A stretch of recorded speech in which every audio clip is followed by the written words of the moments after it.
Alkitab setahun untuk 8 Februari dari Perjanjian Baru, Kitab Ayub 30 hingga 32. Sengsara yang dialami.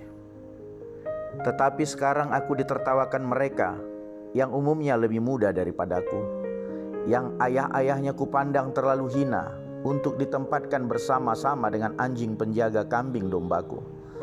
Lagi pula, apakah gunanya bagiku kekuatan tangan mereka? Mereka sudah kehabisan tenaga. Mereka merana karena kekurangan dan kelaparan, mengerumit tanah yang kering. Belukar di gurun dan padang belantara, mereka memetik gelang laut dari antara semak-semak, dan akar pohon arar menjadi makanan mereka.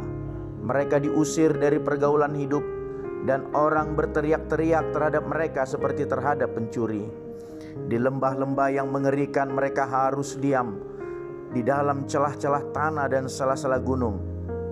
Di antara semak-semak mereka meraung-raung, mereka berkelompok di bawah jeruju. Mereka itulah orang-orang bebal yang tak dikenal, yang didepak dari negeri. Tetapi sekarang aku menjadi sajak sindiran dan ejekan mereka. Mereka mengejikan aku, menjauhkan diri daripadaku. Mereka tidak menahan diri meludahi mukaku, karena tali kemahku telah dilepaskan Allah dan aku direndahkannya, dan mereka tidak mengekang diri terhadap aku. Di sebelah kananku muncul gerombolan, dikaitnya kakiku, dan dirintisnya jalan kebinasaan terhadap aku. Mereka membongkar jalanku dan mengusahakan kejatuhanku. Tidak ada yang menghalang-halangi mereka. Seperti melalui tembok yang terbelah lebar mereka menyerbu. Mereka datang bergelombang di tengah-tengah keruntuhan. Kedahsyatan ditimpahkan kepadaku, kemuliaanku diterbangkan seperti oleh angin, dan bahagiaku melayang hilang seperti awan.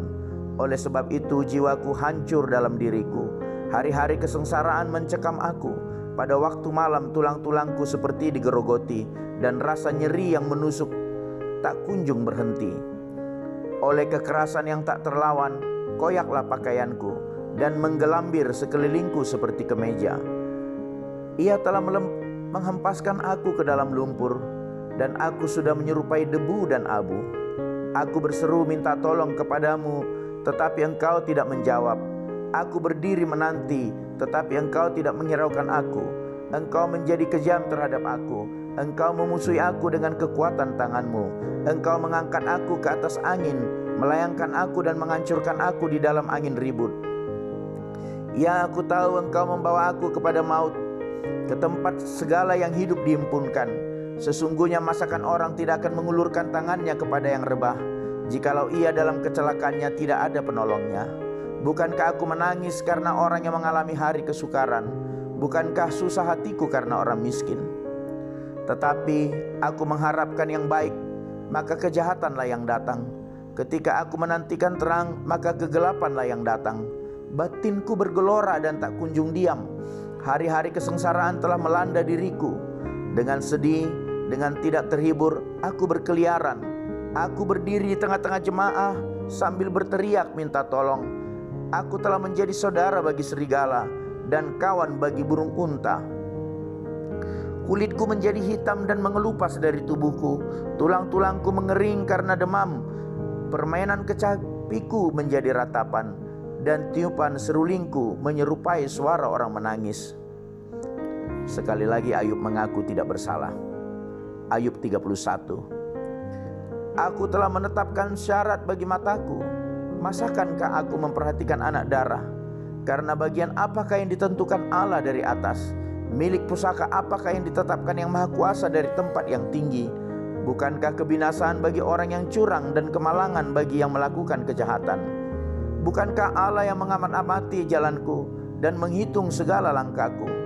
Jikalau aku bergaul dengan dusta, atau kakiku cepat melangkah ke tipu daya, biarlah aku ditimbang di atas neraca yang teliti. Maka Allah akan mengetahui bahwa aku tidak bersalah. Jikalau langkahku menyimpang dari jalan, dan hatiku menuruti pandangan mataku, dan noda melekat pada tanganku, maka biarlah apa yang kutabur dimakan orang lain, dan biarlah tercabut apa yang tumbuh bagiku. Jikalau hatiku tertarik kepada perempuan dan aku menghadang di pintu sesamaku, maka biarlah istriku mengelilingi bagi orang lain, dan biarlah orang-orang lain meniduri dia.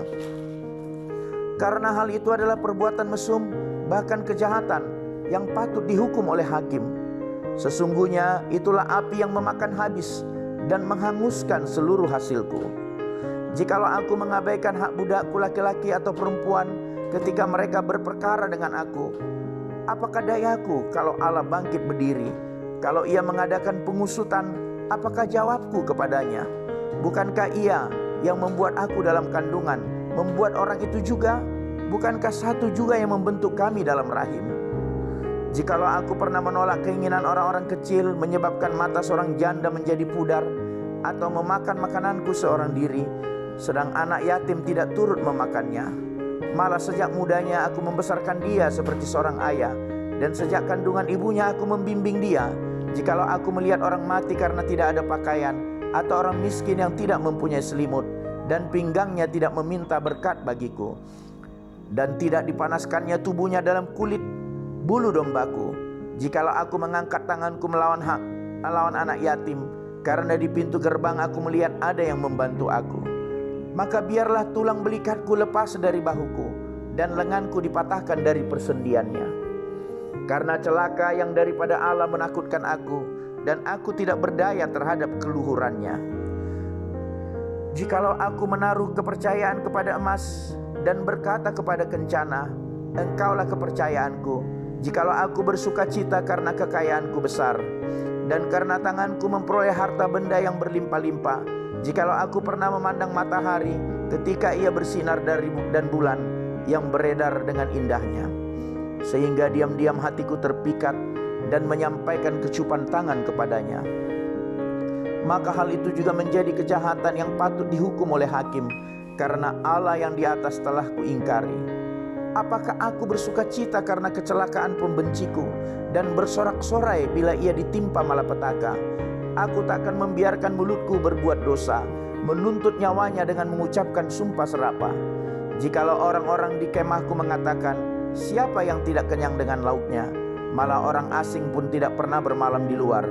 Pintuku kubuka bagi musafir. Jikalau aku menutupi pelanggaranku seperti manusia, dengan menyembunyikan kesalahanku dalam hatiku.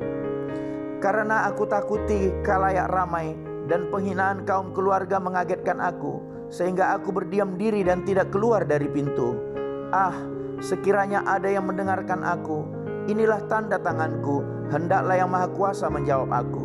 Sekiranya ada surat tuduhan yang ditulis lawanku, sungguh surat itu akan kupikul dan akan kupakai bagaikan mahkota. Setiap langkahku akan kuberitahukan kepadanya, selaku pemuka aku akan menghadap dia. Jikalau ladangku berteriak karena aku, dan alur bajaknya menangis bersama-sama, jikalau aku memakan habis hasilnya dengan tidak membayar, dan menyusahkan pemilik-pemiliknya, maka biarlah bukan gandum yang tumbuh, tetapi onak, dan bukan jelai, tetapi lalang. Sekianlah kata-kata Ayub. Kata-kata Elihu, pasal 32 hingga 37. Elihu merasa juga berhak untuk mengemukakan pendapat. Maka ketiga orang itu menghentikan sanggahan mereka terhadap Ayub, karena ia menganggap dirinya benar. Lalu marahlah Elihu bin Barakel orang Bus dari kaum Ram. Ia marah terhadap Ayub, karena ia menganggap dirinya lebih benar daripada Allah. Dan ia juga marah terhadap ketiga orang sahabat itu karena mereka mempersalahkan Ayub, meskipun tidak dapat memberikan sanggahan. Elihu menangguhkan bicaranya dengan Ayub, karena mereka lebih tua daripada dia. Tetapi setelah dilihatnya bahwa mulut ketiga orang itu tidak lagi memberi sanggahan, maka marahlah ia, lalu berbicaralah Elihu bin Barakel orang Bus itu. Aku masih muda, dan kamu sudah berumur tinggi. Oleh sebab itu aku malu dan takut mengemukakan pendapatku kepadamu. Pikirku, biarlah yang sudah lanjut usianya berbicara, dan yang sudah banyak jumlah tahunnya memaparkan hikmat. Tetapi roh yang di dalam manusia dan napas yang Maha Kuasa, itulah yang memberi kepadanya pengertian. Bukan orang yang lanjut umurnya yang mempunyai hikmat, bukan orang yang sudah tua yang mengerti keadilan. Oleh sebab itu aku berkata, dengarkanlah aku pun akan mengemukakan pendapatku. Ketahuilah, aku telah menantikan kata-katamu, aku telah memperhatikan pemikiranmu, hingga kamu menemukan kata-kata yang tepat. Kepadamulah kupusatkan perhatianku, tetapi sesungguhnya tiada seorang pun yang mengecam Ayub. Tiada seorang pun di antara kamu menyanggah perkataannya. Jangan berkata sekarang, kami sudah mendapat hikmat. Hanya Allah yang dapat mengalahkan dia, bukan manusia. Perkataannya tidak tertuju kepadaku. Dan aku tidak akan menjawabnya dengan perkataanmu. Mereka bingung, mereka tidak dapat memberi sanggahan lagi. Mereka tidak dapat berbicara lagi. Haruskah aku menunggu karena mereka putus bicara? Karena mereka berdiri di sana dan tidak memberi sanggahan lagi? Aku pun hendak memberi sanggahan pada giliranku. Aku pun hendak mengemukakan pendapatku, karena aku tumpat dengan kata-kata. Semangat yang ada dalam diriku mendesak aku. Sesungguhnya batinku seperti anggur yang tidak mendapat jalan hawa, seperti kirbat baru yang akan meletup. Aku harus berbicara supaya merasa lega. Aku harus membuka mulutku dan memberi sanggahan. Aku tidak akan memihak kepada siapapun dan tidak akan menyanjung-nyanjung siapapun, karena aku tidak tahu menyanjung-nyanjung. Jika demikian, maka segera pembuatku akan mencabut nyawaku. Inspirasi kebenaran Alkitab, yaitu kemenangan atas godaan. Kitab Ayub menunjukkan satu dan bahkan untuk semuanya bahwa dosa dan penderitaan tidak secara langsung berhubungan dengan dosa seseorang atau ketidakberdosaan orang tersebut. Inti dari kitab Ayub adalah bahwa meskipun Ayub tidak sempurna, itu bukanlah dosa Ayub yang menyebabkan penderitaannya. Ayub adalah tidak bercela dan jujur. Dia takut pada Tuhan dan menjauhi kejahatan. Ayub mengetahui bahwa terlepas dari tuduhan teman-temannya, ia memiliki hati nurani yang tidak bercela. Seolah-olah dia telah diadili menghadapi penuduh di dermaga dengan dakwaan terhadapnya. Dalam renungan hari ini, dia memberikan pembelaannya. Kehidupan Ayub adalah sebuah contoh, inspirasi sekaligus tantangan. Ini adalah gambaran yang indah tentang kehidupan suci dan benar. Untuk itu, jagalah dirimu suci. Ayub telah menetapkan syarat bagi matanya. Dia tidak tertarik akan perzinahan. Dia menyadari bahwa perzinahan adalah api yang membakar rumah. Yang kedua, hindari materialisme. Dia tidak menaruh kepercayaannya pada kekayaan, pada harta. Dia juga tidak menaruh harapannya pada emas murni dengan mengatakan, engkaulah kepercayaanku. Sekali lagi hatinya tidak diam-diam terpikat. Kemudian, kasihilah musuhmu. Dia telah menolak godaan untuk membenci musuh-musuhnya. Dia tidak bersuka cita ketika musuh-musuhnya sedang dalam kesulitan, yang merupakan godaan yang sangat kuat. Ada godaan besar untuk mengucapkan kata-kata kemarahan, tetapi Ayub tidak membiarkan mulutnya berbuat dosa. Kemudian bermurah hatilah, bukan hanya dalam kehidupan pribadinya bahwa ia menghindar dari dosa. Dia juga adil kepada budaknya. Dia tidak menyangkal keinginan orang miskin. Pintu-pintunya selalu terbuka untuk para musafir. Demikian inspirasi kebenaran Alkitab. Haleluya.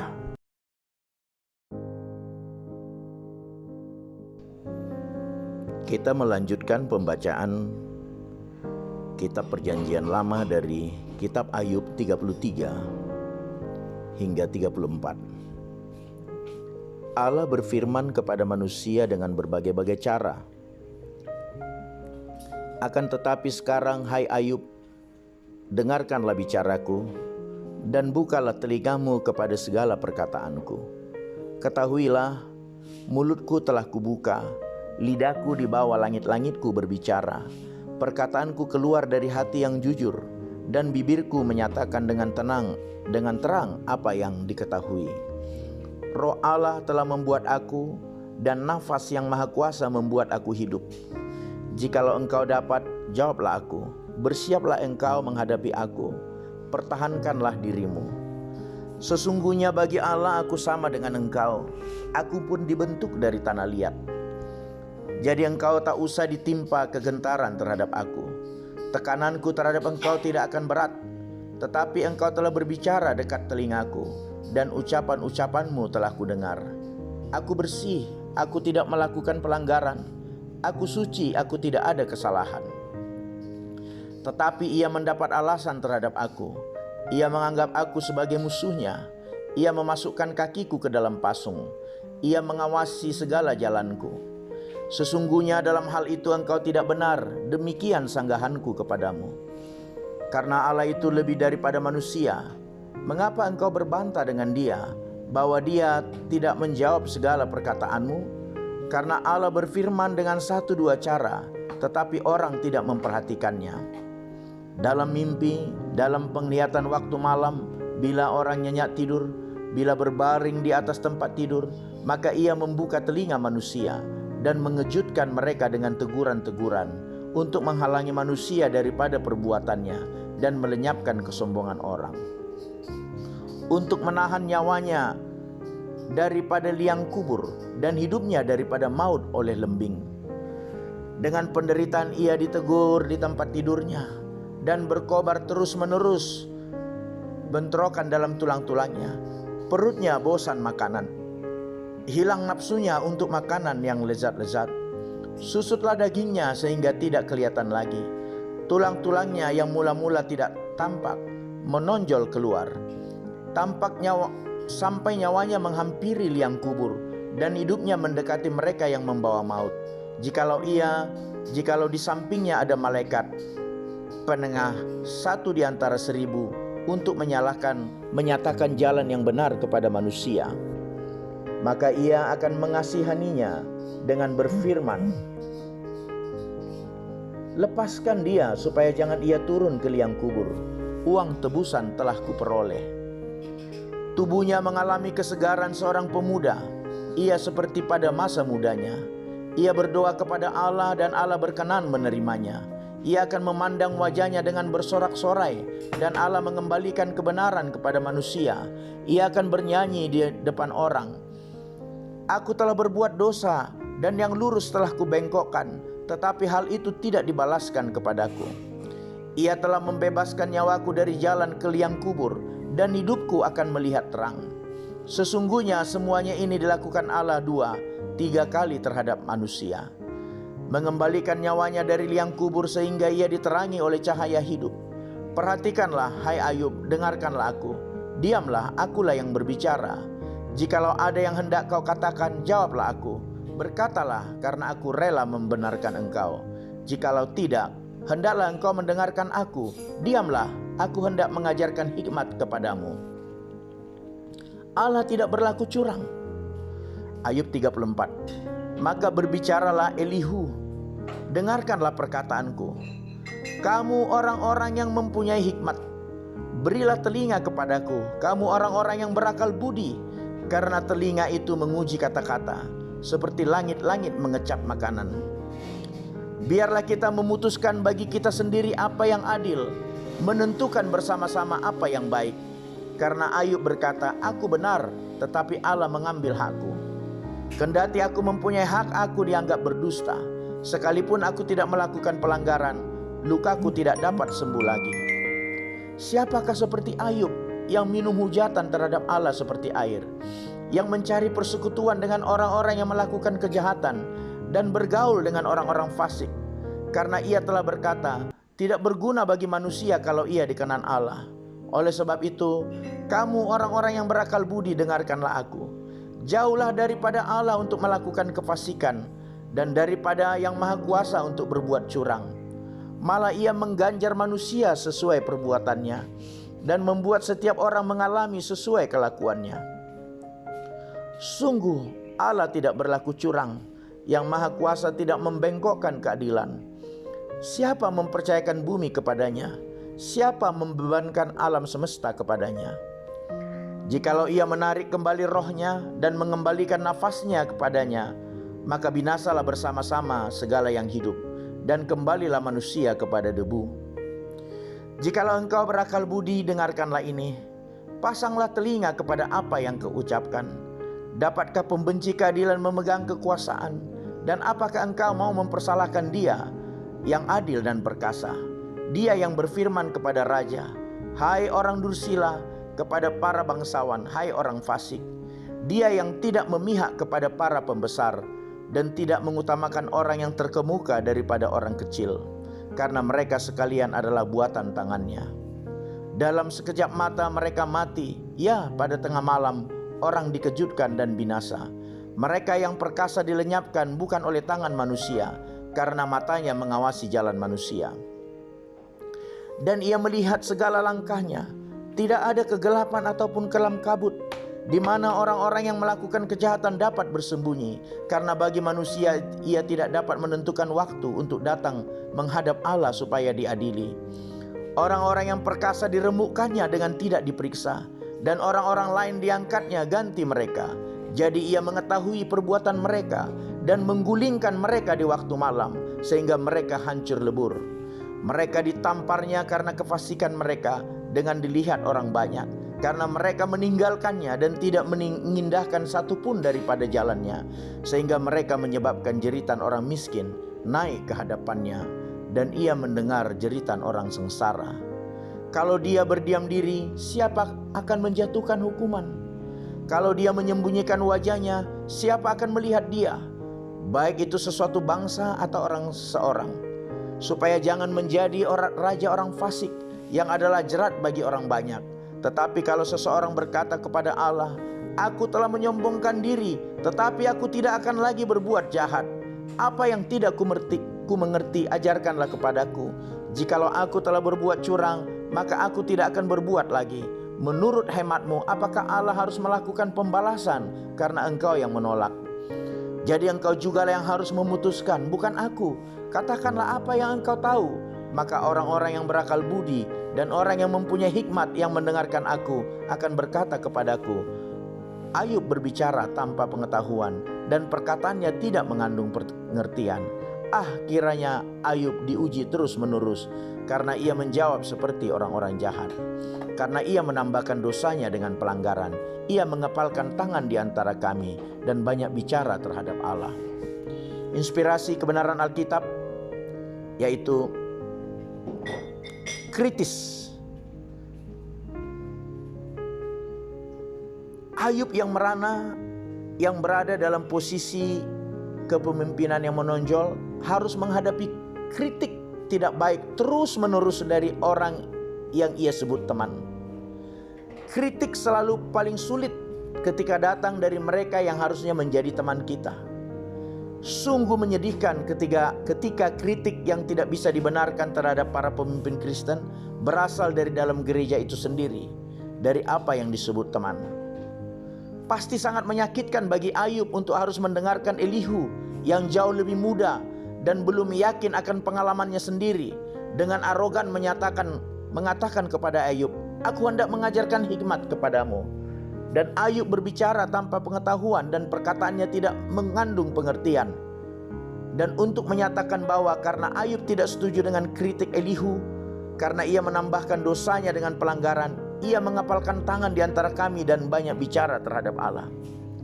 Elihu seperti banyak kritikus, orang yang suka mengkritik, mengklaim sebagai pemikir yang hati-hati dan tidak memiliki motif tersembunyi. Dia mengklaim bahwa orang lain setuju dengan dia. Maka orang-orang yang berakal budi dan orang yang mempunyai hikmat yang mendengarkan aku akan berkata kepadaku, Ayub berbicara tanpa pengetahuan dan perkataannya tidak mengandung pengertian. Kita juga dapat dengan mudah jatuh ke dalam perangkap untuk menilai umat Allah secara dangkal, sama seperti yang dilakukan Elihu. Waspadalah bahaya dalam mengkritik orang lain. Meskipun telah ditunjukkan bahwa tidak seorang pun pernah membangun monumen untuk seorang kritikus, itu tidak menghentikan kita semua untuk ingin menjadi kritikus. Berhati-hatilah dengan apa yang kita katakan tentang orang lain. Dan jika kita berada di posisi untuk menerima kritik, jangan terkejut. Haleluya, Tuhan memberkati.